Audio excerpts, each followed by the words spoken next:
Shalom. Les excès de table affligent ceux qui en sont esclaves. La gloutonnerie et la gourmandise produisent toutes sortes de mauvais fruits allant jusqu'à faire perdre la vie éternelle. Malheureusement, on n'en parle que très peu dans nos milieux. Une multitude en souffre pourtant.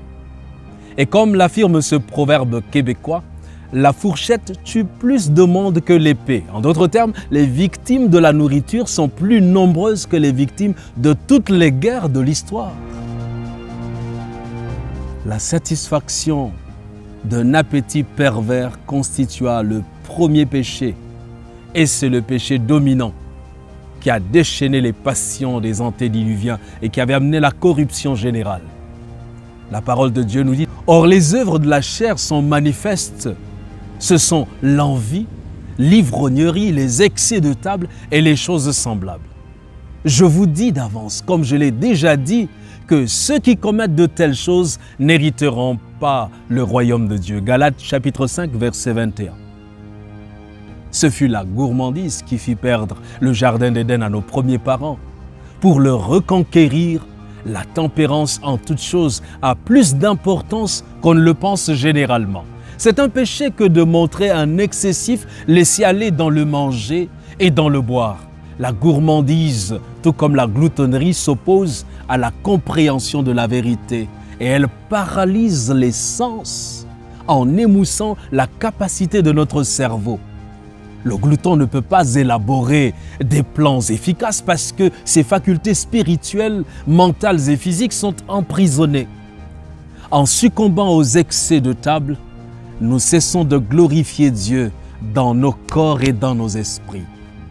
La sensibilité engourdie de notre cerveau nous fera perdre l'appréciation du grand sacrifice qui a été consenti et accompli en faveur de l'homme perdu. Beaucoup d'étudiants et d'élèves sont paresseux parce qu'ils mangent trop le soir.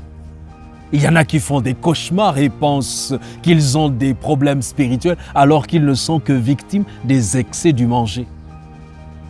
La parole de Dieu dans Luc 21, 34 nous dit « Prenez garde à vous-même, de crainte que vos cœurs ne s'appesantissent par les excès du manger et du boire et par les soucis de la vie, et que ce jour ne vienne sur vous à l'improviste. » Les prisonniers du tabac, de l'alcool, des drogues souffrent énormément. Tout avait commencé comme un jeu. Juste une barre de chocolat pour certains, juste encore un peu de viande, juste un petit bout de cigarette, un petit comprimé, et c'est l'esclavage. Les gens tremblent devant la nourriture, ils ont de la peine à jeûner. Ça fait combien de temps, mon frère, ma sœur, que tu n'arrives pas à jeûner? C'est un mal terrible qui enchaîne tant de monde. Il leur arrive ce qui est arrivé au XIVe siècle. Rainald III était un duc de ce qui est aujourd'hui la Belgique.